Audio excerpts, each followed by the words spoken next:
थेट नागपूरमध्ये जाऊया, मुख्यमंत्री बोलतायत। मारण्यातनी हल्ला केला, तुम्ही बघू शकता त्यांचा हात तुटलाय, पायावर गाडी चढवण्याचा प्रयत्न केलाय, सगळं फ्रॅक्चर आहे। त्यांच्यासोबत अजून बाकी लोकही त्या ठिकाणी जखमी झाले आणि खूप मोठ्या प्रमाणात दहशत पसरवण्याचा प्रयत्न केलेला आहे।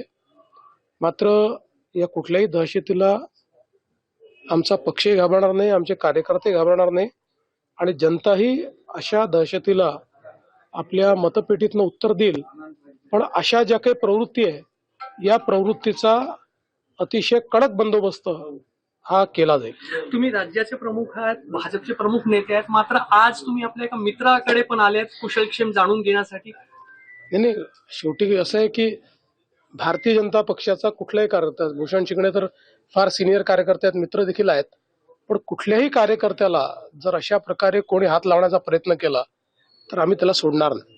ही अशी माफियागिरी नेस्तनाबूत केली जाईल महाराष्ट्र। 100% नेस्तनाबूत करू। म्हणजे अशा प्रकारचे जे काही आहेत आणि या संदर्भात तर पोलिसांनीही आधी इंटिमेशन दिल्यावरही योग्य कारवाई केली नाही असं सगळ्यांचं मत आहे। त्याची चौकशी करू। पोलीस स्टेशनमध्ये सांगण्यात आलं होतं, एक तक्रार काल दुपारी तक्रार दिली होती। तक्रार दिल्यानंतरही ज्या गंभीरतेनं त्याच्याकडे बघायला पाहिजे होतं ते बघितलेलं दिसत नाही। अटक सध्या पण नाही झाली, इतका भीषण हल्ला होऊन हे सगळे होईल आता। तसं आता हे मी एकदा गांभीर्याने घेतलाय तर आता याच्यामध्ये कुठलाच गुन्हेगार सुटणार नाही, अशी गुंडगिरी खपून घेतली जाणार नाही, सवालच नाही उठत।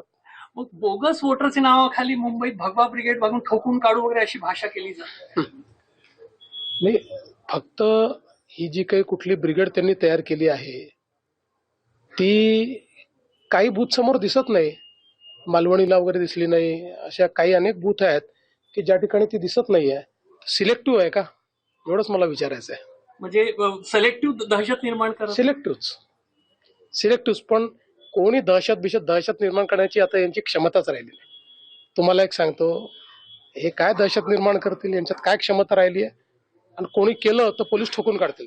मुंबईतली दहशत खपून घेतली जाणार नाही, सवालच नाही, कुठलीच नाही। मुंबई नाही, कुठलीच दहशत खपून लोकांना अडवण्याचा प्रयत्न केला। आणि मला एक सांगा, दुबार मतदार म्हणतात ते, त्यांच्या जो काय दुबार मतदाराचं काय माहितीये त्यांना?